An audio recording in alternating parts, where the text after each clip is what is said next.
Creativity learning পইণ্টলৈ সকলোকে স্বাগতম জনাইছোঁ। মই ক্লাছ 7ৰ অসমীয়াৰ পাঠ 3 পণ্ডিত আনন্দৰাম বৰুৱা এইটোৰ ওপৰত মই কুৱেশ্যন আনচাৰবোৰ দি দিম। তোমালোকে চাই থাকিবা ভিডিঅ'টো সম্পূৰ্ণকৈ। আৰু ইয়াৰ আগৰ দুটা লেচন মই অলৰেডি দিলোঁ। এইটো ভিডিঅ'ৰে ডেছক্ৰিপশ্যন বক্সত দি দিম। গোটেই লেচনবোৰ থুলমূলকৈ বুজাই দিছোঁ, লগতে ভিতৰুৱা প্ৰশ্ন পাঠৰ প্ৰশ্ন গোটেইখিনি দিছোঁ। এইটো পাঠত আনন্দৰাম বৰুৱাৰ বিষয়ে আছে। তেওঁৰ যোনটো ব্যক্তিগত জীৱন সেইটোৰ বিষয়ে কি কাম কৰিছিলে, তেওঁ কেতিয়া জন্ম হৈছিলে, ক'ত পঢ়িছিলে, কলকাতাত গৈ পঢ়িছিলে আৰু কি কাম কৰিছিলে, ক'ত চাকৰি কৰিছিলে, ব্যৱসায় কৰিছিলে, সেইবোৰৰ ওপৰত আছে। গতিকে তোমালোকে লেচনটো ৰিডিং পঢ়িলে বুজি পাব, একেবাৰে সহজ ভাষাতে আছে। গতিকে এইখিনি পঢ়িবা, তোমালোকে বুজি পাবা। তাৰপিছত এইবোৰ আনন্দৰাম বৰুৱাৰ ৰচনাবোৰ, এইবোৰ ৰচনাৰ ওপৰত কুৱেশ্যন আনচাৰো আছে তোমালোকৰ ইয়াতে। কোনবোৰ ৰচনা আনন্দৰাম বৰুৱাৰ, কুৱেশ্যন নম্বৰ 4 সেইকেইটা ওলাই যাব। অ'কে, এইখিনি পঢ়ি থ'বা। তাৰপিছত কুৱেশ্যন আনচাৰবোৰ ইয়াৰ পৰাও কুৱেশ্যন দিছে, গোটেইকেইটা মই কুৱেশ্যন আনচাৰ গোটেই পাঠৰ কুৱেশ্যন আনচাৰবোৰ দি দিম। গতিকে ভিডিঅ'টো সম্পূৰ্ণকৈ চাই থাকিবা। 2 নম্বৰ এইটো 2 নম্বৰৰ হয়। 2 নম্বৰ যিবোৰ প্ৰশ্ন দি দিছে, যোনবোৰ মানে পৰীক্ষাত আহিবলগীয়া প্ৰশ্ন বা আহিবই, সেইবোৰ প্ৰশ্ন মই দি দিম। ইয়াত কিতাপত বহুতো এক্সট্ৰা বহুতো তোমালোকক নিজে কৰিবলগীয়া বস্তু আছে, পৰীক্ষাত সেইবোৰ নাহে, সেইবোৰ মই নিদিওঁ। গতিকে সেইবোৰ তোমালোকে ঘৰত প্ৰেক্টিছ কৰিবা। আৰু এয়া হ'ল কুৱেশ্যন আনচাৰবোৰ, মই মেইন কুৱেশ্যন আনচাৰবোৰ দি দিম। অ'কে, আনন্দৰাম বৰুৱাৰ জন্ম ক'ত হৈছিল, ইয়াত চোৱা। যদি কয় কেতিয়া হৈছিল তেতিয়া লিখিবা চনটো, আৰু যদি কয় ক'ত হৈছিল অকল লিখিলে হ'ল। আনন্দৰাম বৰুৱাৰ জন্ম গুৱাহাটীৰ ৰাজাদুৱাৰত হৈছিল। যদি ক'ত কয় আৰু যদি কেতিয়া বুলি কয় তেতিয়া চনটো লিখিব লাগিব। কেতিয়া আৰু ক'ত হৈছিল তেতিয়া চন আৰু ঠাইডোখৰ দুয়োটাই লিখিব লাগিব। তাৰপিছত তেওঁৰ পিতৃৰ নাম আৰু মাতৃৰ নাম কি? পিতৃৰ নাম গড়গাৰাম বৰুৱা, মাতৃৰ নাম দুলেভেশ্বৰী। স্পেলিংবোৰ দুলেভেশ্বৰী, গড়গাৰাম এইবোৰ স্পেলিং ভালকৈ চাবা। তাৰপিছত গ নম্বৰ, আনন্দৰাম বৰুৱাই কলকাতাৰ কোন কলেজত নামভৰ্তি কৰিছিল? তেওঁ কলকাতাত গৈ পঢ়িছিলে। তাৰপিছত কলকাতাৰ কোনখন কলেজত আনন্দৰাম বৰুৱাই কলকাতাৰ প্ৰেছিডেঞ্চি কলেজত নামভৰ্তি কৰিছে? প্ৰেছিডেঞ্চি ৱৰ্ডটো ভালকৈ পঢ়িবা। ঘ নম্বৰ প্ৰশ্নটো চোৱা। আনন্দৰাম বৰুৱা ভাষা কলা সংস্কৃতি সংস্থা কিয় প্ৰতিষ্ঠা কৰিছিল? মানে তেওঁ প্ৰতিষ্ঠা কৰা নাছিলে, তেওঁৰ যোনবোৰ সাহিত্যসমূহ আছে, তাৰ কামবোৰ আছে, তেওঁ সেই মানে ভাষা কলা সংস্কৃতিৰ ওপৰত যোনবোৰ সাহিত্য লিখিছে সেইবোৰ যাতে স্মৃতি হিচাপে ৰাখি থ'ব পাৰে, সেইবাবে এইটো সংস্থাটো স্থাপিত কৰিছিল। আৰু কিয় স্থাপন কৰিছিল এইটো লিখি আছে চোৱা। আনন্দৰাম বৰুৱাৰ স্মৃতি ৰক্ষাৰ উদ্দেশ্যে আনন্দৰাম বৰুৱা ভাষা কলা সংস্কৃতি সংস্থা প্ৰতিষ্ঠা কৰিছিল। 3 নম্বৰ প্ৰশ্নটো বহুত ইম্পৰ্টেণ্ট হয়, এইটো চোৱা কি আছে। ABILSCৰ সম্পূৰ্ণ নামটো ইংৰাজী আৰু অসমীয়াত লিখা। ইংৰাজীত হ'ল Anandaram Barua institute of language art and culture Assam, আৰু অসমীয়া নামটো হ'ল আনন্দৰাম বৰুৱা ভাষা কলা সংস্কৃতি সংস্থা অসম। মানে ট্ৰান্সলেট কৰি এইটো হ'ল ইংৰাজী নামটো আৰু অসমীয়া ছেমেই হয়, তাৰ এইটো ট্ৰান্সলেট কৰা নামটো কেনেকুৱা হয়। অ'কে, এইটো ইম্পৰ্টেণ্ট, দুইটা ইংলিছ আছামিছ, দুইটা ভালকৈ স্পেলিংবোৰ চাবা। 4 নম্বৰটো, এইটো তলত দিয়া পুথিসমূহৰ পৰা আনন্দৰাম বৰুৱাই ৰচনা কৰা পুথিসমূহ কোনবোৰ তেওঁ ৰচনা কৰিছে? আৰু তোমালোকে আগৰ প্ৰশ্নটো মই অলৰেডি দেখাইছিলোঁ নহয়, এই পইণ্টটো তোমালোকে গোটেইটো তেওঁৰ ৰচনাৱলী গোটেইকেইটা মুখস্থ কৰি দিবা। তেতিয়া যদি আহে দুটা ৰচনাৱলী লিখিবলৈ, তেতিয়াও আহিলে তোমালোকে পাৰিবা, যিকোনো আহিলে পাৰিবা। অ'কে, এইকেইটা অপশ্যন কোনকেইটা হয় সেইকেইটা মই ৰাইট চিন দি দিছোঁৱে। প্ৰশ্নটো কি কৈছে চোৱা।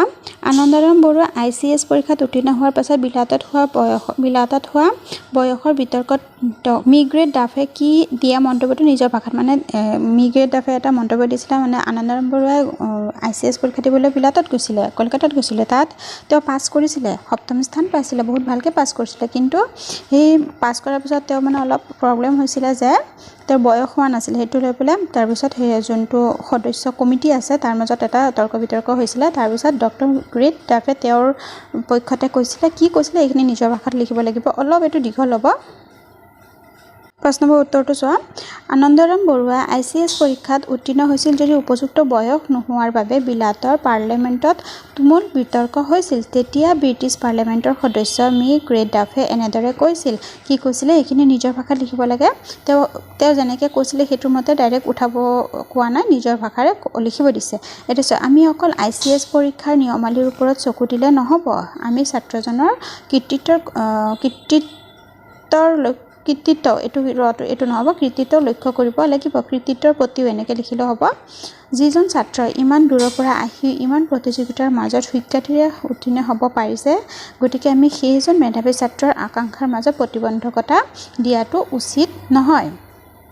এইখিনি লিখিলে হৈ যাব। অলপ দীঘল হ'ব কাৰণ তেওঁ যিমানখিনি কৈছে সেইখিনি গোটেইখিনি লিখিব লাগিব। 6 নম্বৰটো চোৱা। আনন্দৰাম বৰুৱা কৰ্মজীৱনৰ বিষয়ে কেইশাৰীমান বাক্য লিখা। কি কাম কৰিছিলে সেই বিষয়ে লিখিব লাগিব।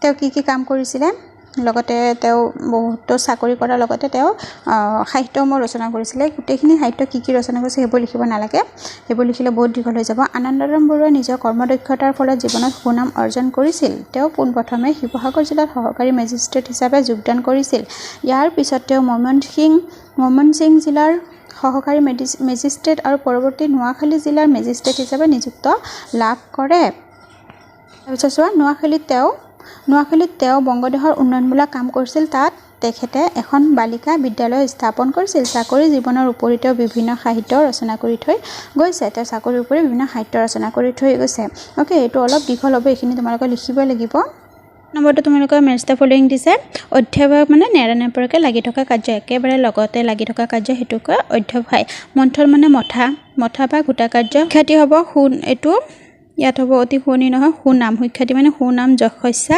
জাকত জিলিকা মানে একেবাৰে ধুনীয়া হৈ থকা অতি শুৱনি বহুতৰ মাজত চকুত পৰা ওকে একদম বহুতৰ মাজত যোনটো চকুত পৰিছে সেইটো হ'ব জাকত জিলিকা অৱদান মানে বৰঙণি অৰিহণা যোগোৱা বৰঙণিটো হ'ব অপ্ৰত্যাশিত মানে আশা নকৰা তাৰপিছত প্ৰতিযোগী মানে প্ৰতিদ্বন্দ্বী নিযুক্ত মানে কামত লগোৱা কামত নিয়োগ কৰা তাৰপিছত মনীষী মানে জ্ঞানী ওকে এইখিনি মিলোৱাখিনি তোমালোকৰ ইম্পৰ্টেণ্ট হয় ভালকৈ পঢ়ি থবা 9 নম্বৰ ক নম্বৰটো চোৱা মই গুৱাহাটীলৈ কালি মই গুৱাহাটীলৈ কি হ'ব গৈছিলোঁ হ'ব কাৰণ কালি বুলি ক'লে যোৱাটো হৈ যাব আৰু যদি কালিলৈ বা অহা কালি তেনেকৈ কৈ ভৱিষ্যতৰটো হ'ব গতিকে সেইটো হ'ব আহিব কাইলৈ আমাৰ ঘৰলৈ ৰমেন আহিব ওকে এতিয়া কালি কৈছে অহা কালিটো নহ'ব কালি মানে যোনটো গুচি গ'ল সেইটোৰ কথা কৈছে দেই তাৰপিছত ল'ৰাবিলাকে নেক্সট নম্বৰটো ল'ৰাবিলাকে খেলপথাৰত বল খেলিছে বা খেলি আছে মানে যোনটো চলি আছে সেইটো হ'ব বৰ্তমান কাল গতিকে খেলিছে হ'ব বা খেলি আছে 11 নম্বৰটো কি কৈছে চোৱা চেষ্টাৰ অসাধ্য একো নাই কথাষাৰ বহলাই লিখা ভাৱ বহলাই লিখা এইটো তোমালোকে পঢ়ি থবা পিছলৈকে তোমালোকৰ মেট্ৰিকলৈকে তেতিয়া কামত আহিব এতিয়া অলপ সৰুকৈ লিখিব লাগিব কিন্তু বুজি থোৱা ভালকৈ পঢ়ি থোৱা তেতিয়ালৈকে পিছলৈকে যাতে বহলাই লিখিব পাৰা ওকে উত্তৰটো চোৱা মই ইমান দীঘলকৈ দিয়া নাই চোৱা চেষ্টাৰ অসাধ্য একো নাই কথাষাৰ একেবাৰে সত্য আমি চেষ্টা কৰিলে নোৱাৰা কামক সাধ্য কৰিব পাৰোঁ এবাৰ নোৱাৰিলে সেই কামটোত সফল নোহোৱালৈকে বাৰে বাৰে কৰিব লাগে পৃথিৱীত হোৱা ডাঙৰ কাম আৱিষ্কাৰ আদিও চেষ্টাৰ ফলতে হৈছিল মানুহক মাথো লাগে আত্মবিশ্বাস ধৈৰ্য আৰু একাগ্ৰতা গতিকে চেষ্টা কৰিলে আমি কি হয় বাৰে বাৰে এটা কাম যদি নোৱাৰা কামটো যেতিয়া বাৰে বাৰে কৰি থাকোঁ তেতিয়া এসময়ত গৈ পেলাই পাৰা হৈ যায় হয়নে নহয় গতিকে আমি সদায় চেষ্টা কৰিব লাগিব তেতিয়াহ'লে আমি পাৰিম এইটো বেছি দীঘল দিয়া না আৰু লিখিলে লিখিব পাৰিবা যিমান পাৰোঁ সৰুকৈ লিখি দিছোঁ তোমালোকে যিহেতু বিচাৰিয়ে থাকা যে সৰু এনচাৰ সেইবাবে সৰুকৈ দিছোঁ